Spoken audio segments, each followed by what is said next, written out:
टोलचा झोल काय आहे? आपल्याकडं मुळात याच्यातली ट्रान्सपरन्सी शून्य होती. सरकारने अनेक घोषणा सुद्धा केल्या, कुठलीही गोष्ट जनतेसमोर आली नाही. पण त्या किती फसव्या होत्या. त्याच्यात झोल आहेत का काय असा संशय यायला लागला. यातून मात्र अनेक झोल पुढे आले. पण मग हे काय निवडणूक डोळ्यासमोर ठेवून घेतलेले निर्णय आहेत का? लोकांच्याच करांमधनं हे पैसे दिले जाणार आहेत. कुठल्याच पक्षाच्या आमदारांनाही कळलं नाही. निवडणुकीला जाताना नेमकं जनतेनं काय लक्षात ठेवलं पाहिजे? ते लोकप्रतिनिधी आहेत, यांना मात्र टोल नाही. हा झोल तर आम्हाला आतापर्यंत उलगडलेला नाही किंवा काही साठालोटा आहे का काय. तर आमदारांनी हे विषय पुढे आणलेच पाहिजेत की हा आमचा आमदार तिथे बसून करतो काय.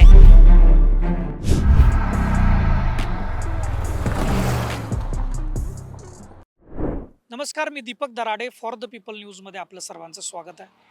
मंडळी, MIT स्कूल ऑफ गव्हर्नमेंट प्रस्तुत आमदार कसा असावा हा आपला महाराष्ट्राच्या विधानसभा निवडणुकीच्या पार्श्वभूमीवरती महाराष्ट्र दौरा सुरू आहे.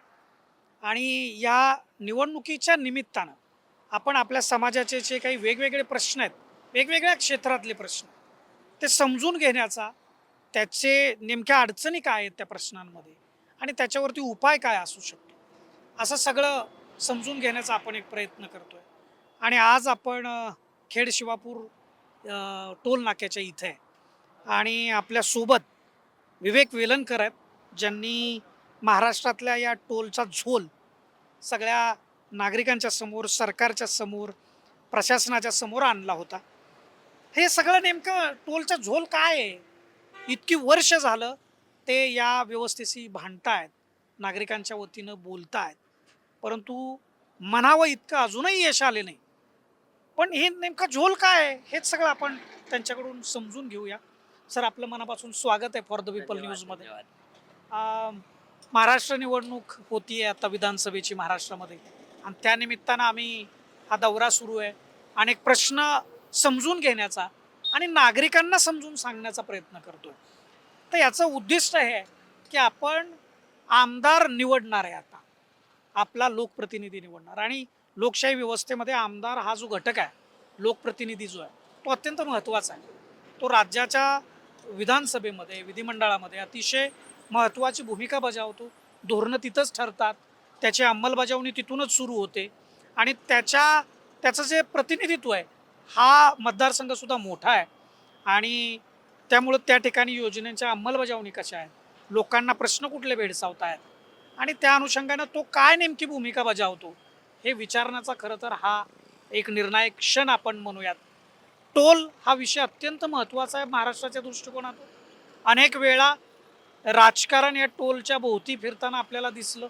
अनेक आंदोलनं झाली, सरकारने अनेक घोषणासुद्धा केल्या, पण त्या किती फसव्या होत्या हे माझ्यापेक्षा तुम्ही जास्त चांगल्या पद्धतीनं समजावून सांगू शकता. खरं तर नेहमी असं म्हणतात की टोलचा झोल आहे, टोलचा झोल आहे.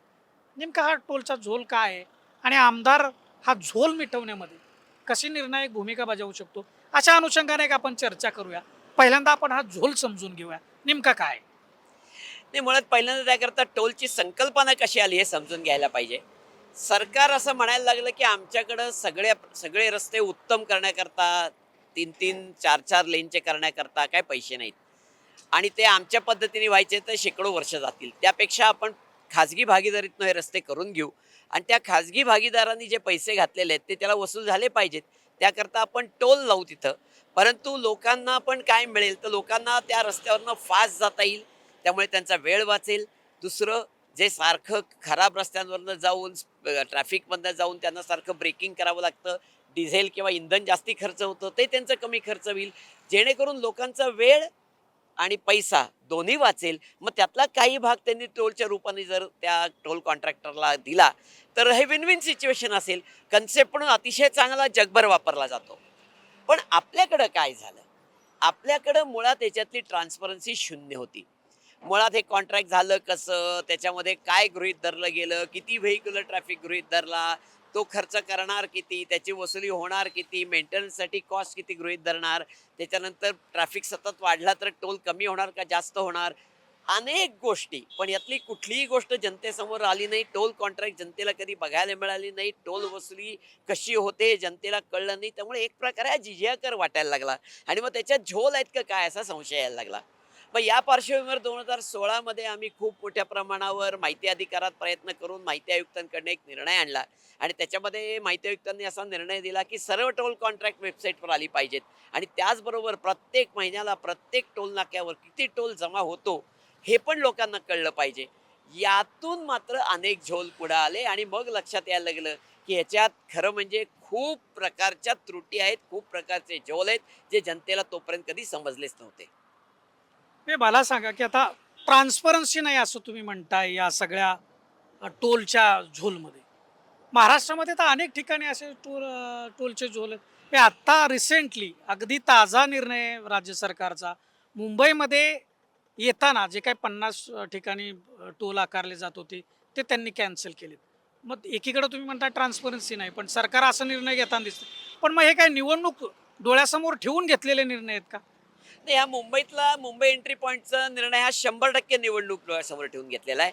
कारण मुळात तो टोल लागला कधी हे लक्षात घ्या. 1995 साली मुंबईमध्ये जे उड्डाण पूल बांधले गेले त्याचा टोल 2024 आहे तरी आजही आपण देतोय. 20 वर्ष त्या उड्डाण पुलांची कॉस्ट किती पटीने वसूल झाली असेल हे आपल्याला सांगण्याचं काही गरजेचं नाही. परंतु त्याचं आपण टोल आजही भरतोय. दुसरी गोष्ट म्हणजे त्या उड्डाण पुलांचा टोल जेव्हा आपण भरत होतो आत्तापर्यंत आणि आता फक्त कारला सवलत दिली आहे, एस टीला सवलत दिली आहे. परंतु गंमत अशी आहे, कॉन्ट्रॅक्ट मात्र 2027 पर्यंतचा आहे. त्यामुळे कॉन्ट्रॅक्टरला काय पैसे मिळणार नाहीत असं होणार नाही.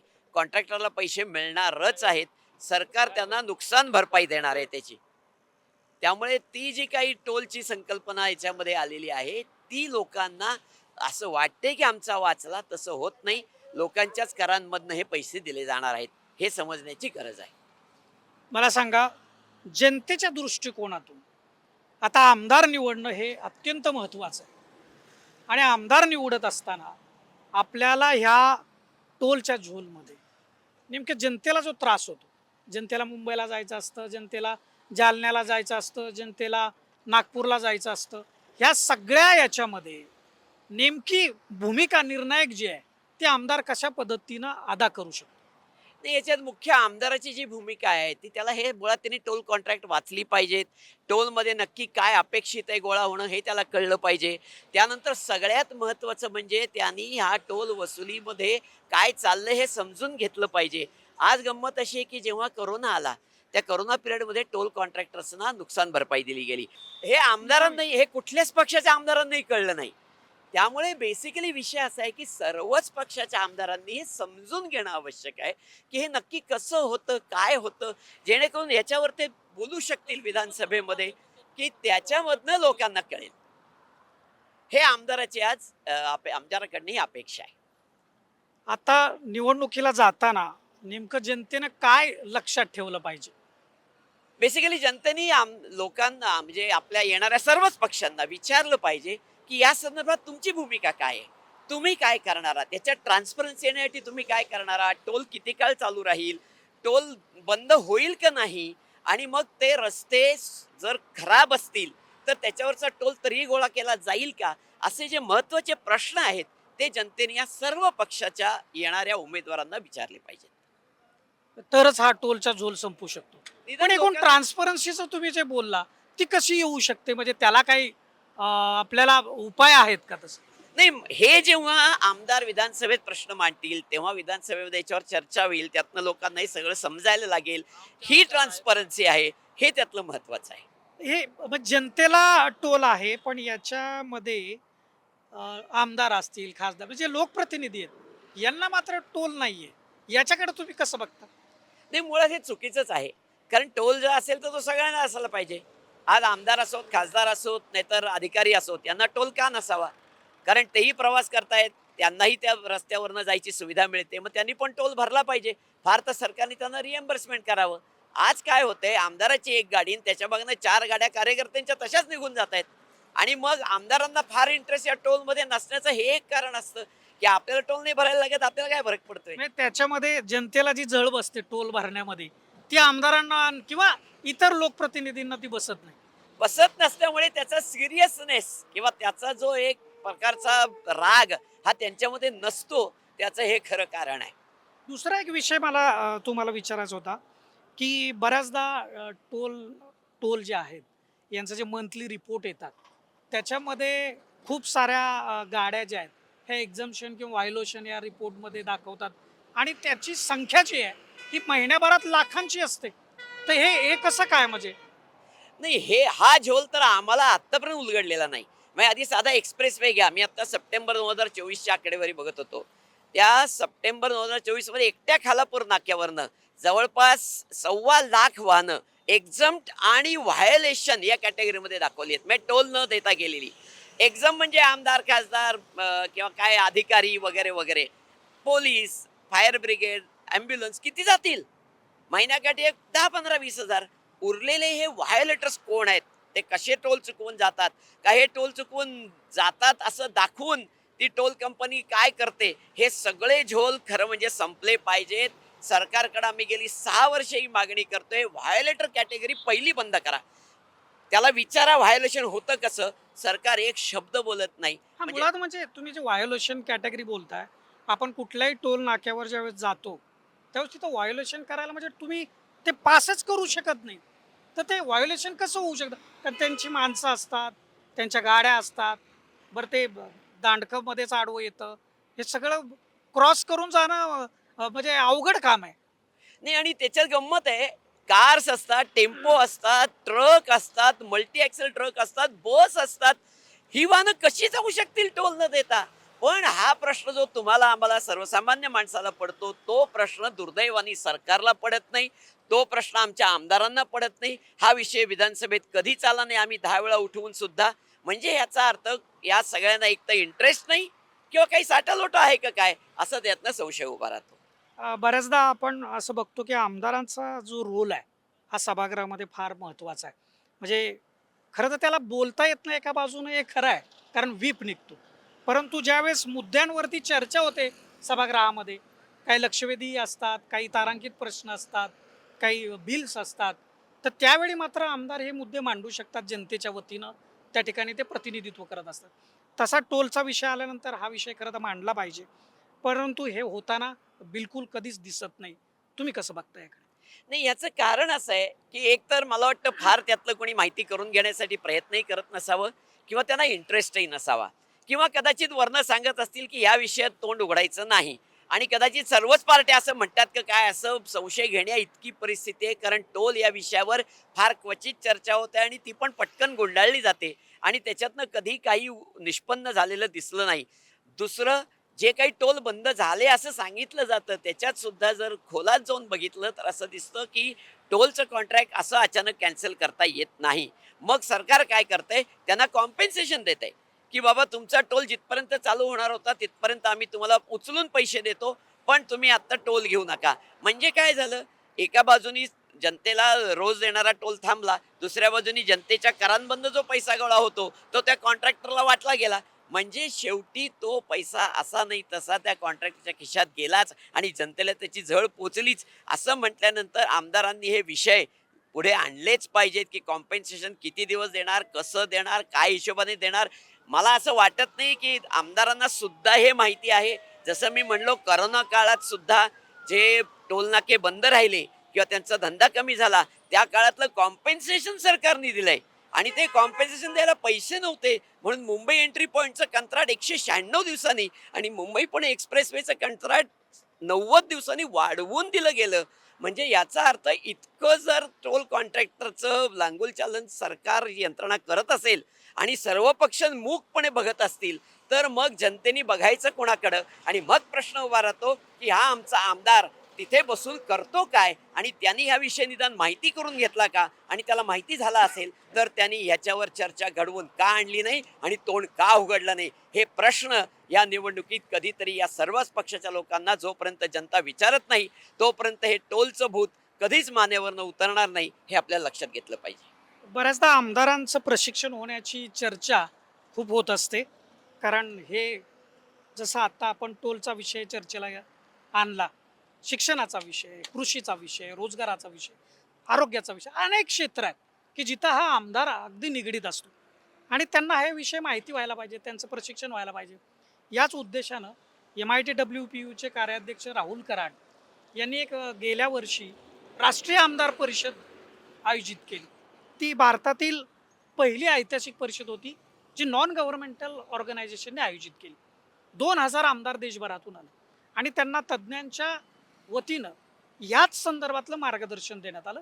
पहिली वेळ होती, पण अशा पद्धतीच्या परिषदा ह्या सातत्यानं होण्याची गरज वाटते. तुम्ही कसं या परिषदेकडे बघता? नाही, ही संकल्पना अत्यंत उत्तम आहे. माझं तर म्हणणं आहे की हे देशव्यापी झालं हे छानच आहे. पण आता राज्यव्यापी म्हणजे आता जेव्हा हे विधानसभा निवडणुका पूर्ण होतील, त्यानंतर हे जे 288 आमदार सर्वपक्षीय निवडून येतील, त्यांच्यासाठी अशा प्रकारे 2 नाही 6 दिवसांचं पूर्ण वेळ प्रशिक्षण शिबिर झालं पाहिजे. त्याला उपस्थिती सर्व पक्षनेत्यांनी कंपल्सरी केली पाहिजे.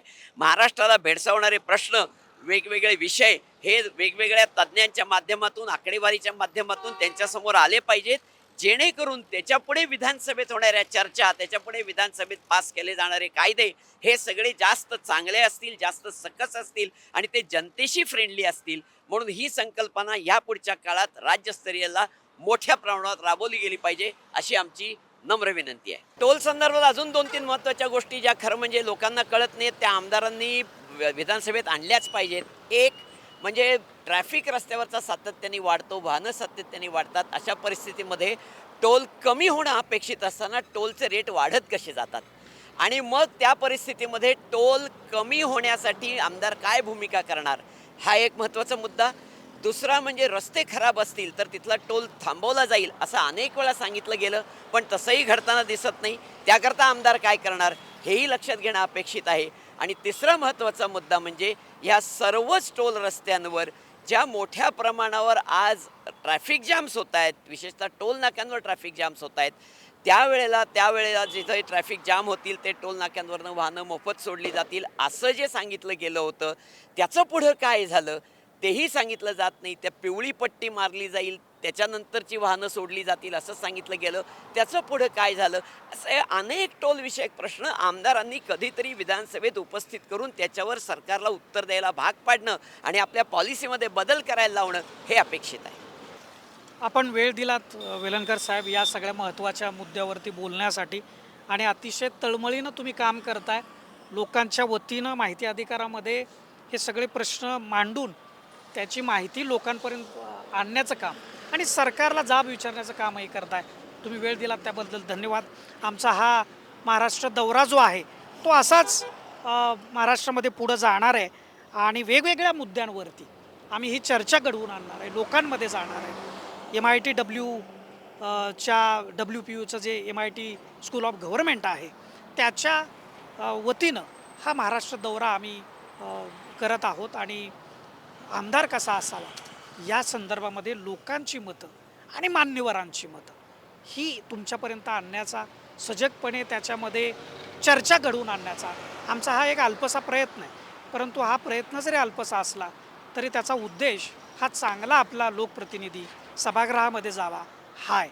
आपण खरं तर आपण वोट करणार आहे, आपण मतदान करणार आहे आणि ते मतदान आपण ह्या सगळ्या प्रश्नांचा विचार करून जर केलं तर एक अतिशय चांगला, सुज्ञान आणि सजग असलेला लोकप्रतिनिधी सभागृहामध्ये जाईल आणि आपल्या जनतेच्या प्रश्नांवरचा तो आवाज बनेल असं आपल्याला खात्रीलायक वाटेल. या सगळ्या व्हिडिओला आपण पाहत असाल, नसेल पाहत तर पुढे पाहत राहा आणि आमच्या चॅनलला आपण सबस्क्राईब करा, फॉलो करा, लाईक करा आणि आमच्या दौऱ्याला अशीच सोबत करा. कॅमेरामन रोहित वनकटेसह मी Deepak Darade, for the people news, Khed Shivapur toll नाका. भारत दुनिया का सबसे बड़ा लोकतंत्र और NLC भारत देश का सबसे बड़ा गैर राजनीतिक मंच. शक्तिशाली लोकतंत्र के लिए राहुल कराड का सार्थक कदम. मुंबई में हुआ ऐतिहासिक प्रथम राष्ट्रीय विधायक सम्मेलन.